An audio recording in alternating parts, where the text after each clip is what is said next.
Ribuan umat Hindu di Kota Denpasar dan sekitarnya melaksanakan persembahyangan Hari Suci Galungan di Pura Agung Jagatnata Denpasar hari ini. Persembahyangan dilakukan secara bertahap yang dipandu oleh paiketan pemangku setempat. Setiap Rabu Kliwon Wukudungulan atau 210 hari sekali, umat Hindu merayakan Hari Suci Galungan.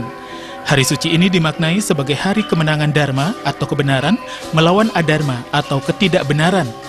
Perayaannya ditandai dengan menghaturkan sesaji serta melaksanakan persembahyangan di Merajan serta Pura Kayangan 3 di wilayah desa Pekraman masing-masing. Selain itu, persembahyangan juga berlangsung di pura-pura umum seperti terlihat di Pura Agung Jagatnata Denpasar. Sejak pagi hingga siang hari, ribuan umat yang merupakan warga asli Denpasar dan pendatang datang silih berganti melakukan persembahyangan untuk memohon kerahayuan atau kedamaian diri dan alam. Persembahyangan bersama yang dilaksanakan secara bertahap dipandu oleh paiketan pemangku Kota Denpasar.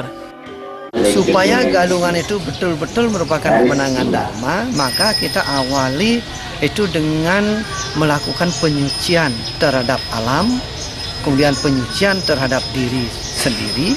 Nah, dengan sucinya alam dan diri sendiri, nah itu berarti kita sudah siap melaksanakan upacara galungan itu dengan hati yang bersih. Persembahyangan di Pura Agung Jagatnata juga diikuti oleh para pengungsi dari Karangasem yang tinggal sementara di Kota Denpasar.